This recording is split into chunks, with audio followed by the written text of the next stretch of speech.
Hello மக்களே, இப்போ 6ஆம் ஸ்தலங்கள் ப்ரோமோ ரிவ்யூ தான் பார்க்க போகிறோம். உங்களுக்கு என்னோட ரிவ்யூ பிடிச்சிருந்தா சப்ஸ்கிரைப் பண்ணிக்கோங்க. இதில் சாரா வந்து கேபியை பார்க்குறதுக்காக அபூர்வா வீட்டுக்கு வந்திருக்கா. கேபியை கூப்பிட்றா. அவங்க 2 பேரும் பேசிகிட்டு இருக்காங்க. இந்த மாதிரி ககனை அரெஸ்ட் பண்ணிட்டாங்க, அப்படி போலீஸ் கூட்டி போயிருக்காங்க, நீங்கள் வாங்க, ககனை வெளியே எடுக்கணும் அந்த மாதிரி சொல்கிறா.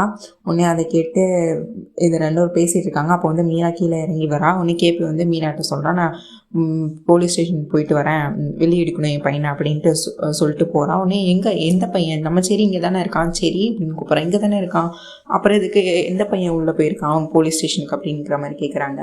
உடனே அதுக்கு அடுத்து ககன், அந்த குடும்பத்து பையனா அப்படின்னு சொல்லிட்டு ரொம்ப சண்டை போடுறாங்க. சாரதா ரொம்ப கேவலமாக பேசுகிறாங்க. மீரா வந்து சாரதா ரொம்ப கேவலமாக பேசுகிறாங்க. இப்போ பூமியை கல்யாணம் பண்ணி வைக்கணும், எதுக்கு இந்த ஆஸ்தி எல்லாத்தையும், இந்த சொத்து எல்லாத்தையும் எடுத்துக்கிட்டு எங்களை நடுத்தூரில் நிறுத்தணும், அதுக்கு தானே பிளான் பண்ணுறீங்க, அந்த மாதிரி பேசிகிட்டு இருக்காங்க. உடனே அதுக்கு சாரதா எக்ஸ்பிளைன் பண்ணுறாங்க, இல்லை பூமியை சாரதா சரச்சந்திரா பொண்ணு தெரிகிறதுக்கு முன்னாடியே ககனும் பூமியும் காதலிச்சாங்க. எங்களுக்கு இந்த பணம் எதுவுமே எங்களுக்கு தேவையில்லை, நாங்கள் சின்ன வயசுலேருந்து ரொம்ப கஷ்டப்பட்டு தான் வந்திருக்கோம், அந்த மாதிரி எல்லாம் சின்ன வயசில் நடந்ததெல்லாம் சாரதா சொல்கிறாங்க. இதெல்லாம் கேட்டுட்டு ஒரே வாக்குவாதமாக போயிட்டுருக்கு. அப்போ இதெல்லாம் யார் சொல்லியிருப்பான்னு எனக்கு தெரியும் அப்படின்னு சொல்லிட்டு கேபி அபூர்வா பார்த்து சொல்கிறான். அபூர்வா உடனே கோவப்பட்டு மீராட்ட சொல்கிறா, அவள் என்ன சினிமா ஆர்டிஸ்டா, நான் சொல்லி அவள் நடிக்கிறதுக்கு, இது என்ன நாடக மேடையா, அந்த மாதிரியெல்லாம் பேசிகிட்டு இருக்கான் அபூர்வா.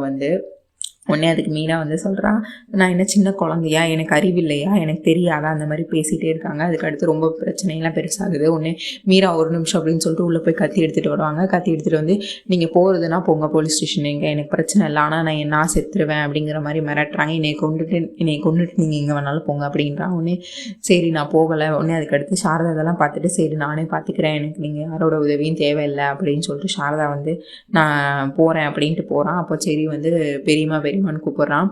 அண்ணனை பற்றி எனக்கு தெரியும், அண்ணன் இந்த தப்பு பண்ணியிருக்க மாட்டாங்க, நான் வரேன் பெரியம்மா உங்களுக்கு கூட போலீஸ் ஸ்டேஷனுக்கு அப்படின்னு சொல்கிறான்.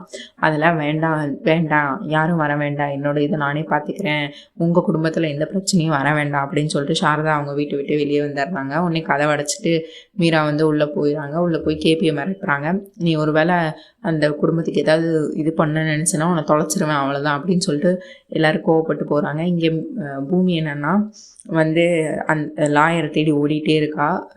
இங்கே ஒரு 2 பசங்க கிட்ட அட்ரஸ் கேட்குறா, தெரியல அப்படின்னா இன்னொரு பையன்கிட்ட கேளுங்கிறான்.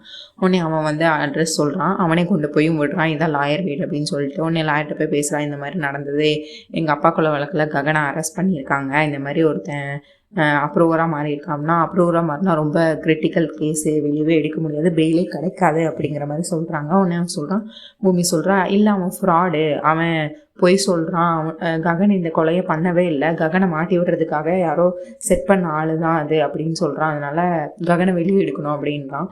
நீங்கள் பெயில் ஏற்பாடு பண்ணுங்க அப்படிங்கிற மாதிரி சொல்கிறா பூமி. சரி நீங்கள் போய் காசு எடுத்துகிட்டு வாங்க, அப்புறம் நான் கோர்ட்டில் போய் நான் என்ன பண்ணணும்னு நான் பார்க்குறேன், நான் ப்ரொசீஜர் ஸ்டார்ட் பண்ணுறேன் அப்படின்னு சொல்கிறாங்க. பூமி வீட்டில் காசு எடுக்கிறதுக்காக வரா. அப்போது அப்புறம் பார்த்தோன்னே கட்டுக்கட்டாக எதுக்கு எடுத்துகிட்டு போகிறேன் அப்படின்னா ககனை காப்பாற்றுறதுக்கு அந்த மாதிரி சொல்கிறா. உடனே மீராவும் வரா.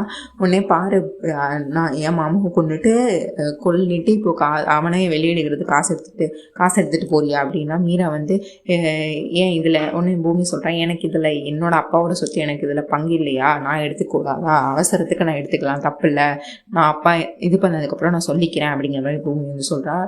உடனே அதுக்கப்புறம் சொல்கிறா, இல்லை இது வரைக்கும் சரச்சந்திரா எந்திரிச்சு நீ தான் என்னோட வாரிசுன்னு சொல்லி அதுக்கு அடுத்து தான், அது வரைக்கும் கண்ட்ரோல்லாம் என் கையில் தான் இருக்கும் அப்படின்னு சொல்லிட்டு இந்த மாதிரி மிரட்டுறா. மீராவும் அவளை அந்த காசை பிடிங்கி அபூர்வாட்ட கொடுத்துறா, நீ யாருக்கு வேணாலும் காசு எடு, ஆனால் அந்த ககனுக்கு இந்த 10 பைசா கூட கொடுக்கக்கூடாது அப்படின்னு சொல்கிறான். உனக்கு இதில் இந்த சொத்துல எல்லா உரிமையும் இருக்குது, ஆனால் ககனுக்கு நீ இதில் எடுத்து கொடுக்கக்கூடாது அப்படின்னு சொல்லிட்டு அவனை பூமியை ஒரு ரூமில் போட்டு மீரா அடைச்சி வச்சிடுறா. மீரா பூமியை ஒரு ரூமில் போட்டு அடைச்சி வச்சிடறா, போட்டுடுறா. சாவியை கூட அபூர்வா கிட்ட கொடுத்துட்றா.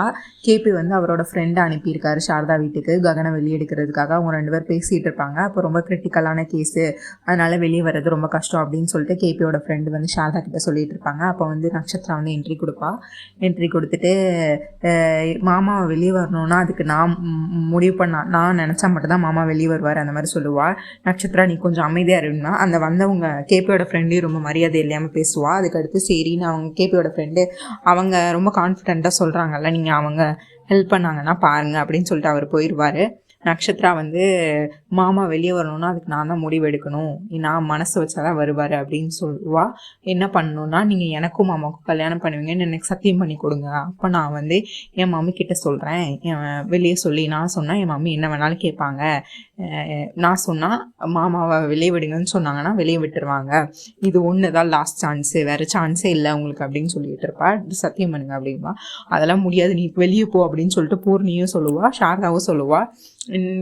நீங்கள் சொல்கிறதுக்கு முன்னாடி யோசிச்சு பேசுங்க, நான் உங்களுக்கு கொஞ்ச நாள் டைம் கூட கொடுக்குறேன், எப்படினாலும் நீங்கள் கடைசியாக என்கிட்ட தான் வந்தாகணும் அப்படின்னு சொல்லிட்டு அவள் கோபம் வந்துடுவாள். திரும்ப நக்ஷத்ரா வீட்டில் வந்து பூமியை வந்து அடைச்சி போட்டிருப்பாங்க. அந்த கிளாஸ் டோர் வழியாக அவகிட்ட பேசிக்கிட்டு இருப்பா. இங்கே பாரு, நீ வந்து இங்கே தான் இருக்க போகிற, மாமா அங்கே தான் இருக்க போகிறாரு, மாமா ஒன்று என்ன கல்யாணம் பண்ணிக்கணும் இல்லை ஜெயிலே கடந்து சாகணும், இந்த மாதிரி சொல்லுவாள். ரொம்ப சேடிஸ்டாக பேசுவாள். நான் உன்னை வெளியே விட்டா நீ வெளியே போய் மாமா கூட சேர்ந்து கல்யாணம் பண்ணிப்பேன், நான் என்ன உங்களுக்கு அச்சதை போடணுமா அவங்க 2 பேத்துக்கும், மாமா உன்னே எனக்கு கிடைக்கணும் இல்லை அவங்க சாகணும் அப்படிங்கிற மாதிரி நக்ஷத்ரா வந்து பூமி கிட்ட சொல்லிக்கிட்டு இருப்பா. உடனே இதெல்லாம் வந்து சரியும் பிந்துவும் கேட்டுட்டு இருப்பாங்க. உடனே சரி வந்து இவளை எப்படியாவது வெளியே கொண்டு வரணும் பூமி அப்படின்னு சொல்லிட்டு எதாவது பிளான் பண்ணுவான். அப்போ வந்து அபூர்வாவும் மருதானியிலையும் வந்து ஸ்வீட்ஸ் சாப்பிட்டு இருப்பாங்க சந்தோஷத்தில். உடனே அபூர்வா எந்திரிச்சு போயிடுவான். மருதாணி இலைக்கு வந்து ஷாக் வச்சுருவான்.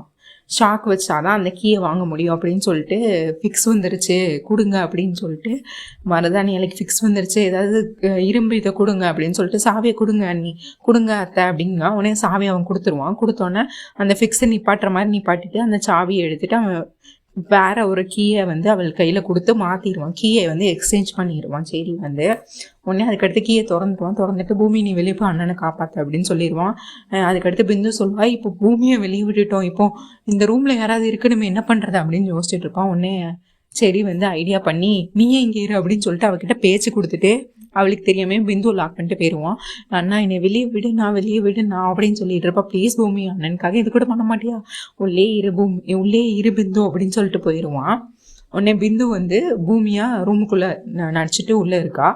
கேபி வந்து நைனியை பார்க்க வந்துட்டு இருப்பான். வந்துட்டு மேடம் நான் உங்ககிட்ட பேசணும். என்ன கேபி இப்போ என்ன பேசணும் அப்படின்னு சொல்லி கேட்டுட்டு இருப்பான். உடனே நைனி எதுக்கு ககனை அரெஸ்ட் பண்ணிங்க அப்படிங்கும்போது, அது நான் நீ என்ன கோர்ட்டா இல்லை ஹையர் அஃபீஷியலாக, நான் எதுக்கு உங்ககிட்ட எல்லாத்தையும் சொல்லணும், உங்ககிட்டலாம் சொல்ல முடியாது, வெளியே போங்க அப்படிங்கிற மாதிரி சொல்லுவாள். நான் உங்ககிட்ட ஒரு முக்கியமான விஷயம் சொல்லணும் அப்படிமா. என்ன விஷயம் அப்படின்னா, சரச்சந்திராவை கொலை பண்ண பார்த்தது நான் தான், அந்த மர்டர் அப்படின்னு பண்ணது நான் தான் அப்படிங்கிற மாதிரி சொல்லுவான். ககனை வெளியே விட்டுருங்க அந்த மாதிரி சொல்லுவான். உடனே நைனி யோசிச்சுட்டே இருப்பாள். அதுக்கடுத்து ககன் அங்கேருந்து ஸ்டேஷனுக்குள்ளே தான் இருப்பான். ககனும் இதெல்லாம் பார்த்துட்டு தான் இருப்பான். ககன் என்ன சொல்லுவான், கிருஷ்ணபிரசாத் அப்படின்னு கூப்பிட்டு, யாரும் எனக்கு எந்த பிச்சையும் போட தேவையில்ல, நான் தப்பு செய்யலைன்னு தெரிஞ்சு வெளியே வந்தால் போதும், யாரும் எனக்காக யார் லைஃபையும் தியாகம் பண்ண தேவையில்லை, நீங்கள் ஒன்றும் எனக்காக எந்த உதவியும் பண்ண வேண்டாம், ஒருவேளை நீங்கள் தான் உண்மையாக கொலை பண்ணியிருந்தீங்கன்னா அதை அவங்க கண்டுபிடிப்பாங்க, எனக்கு யாரோட உதவியும் தேவையில்லை, யாரோட கரிசனமும் தேவையில்லை அப்படின்னு சொல்லிட்டு ககன் வந்து ரொம்ப கத்தி கோவப்பட்டுட்டு இருப்பான். இதுதான் மக்களை இன்னைக்கான ரிவ்யூ.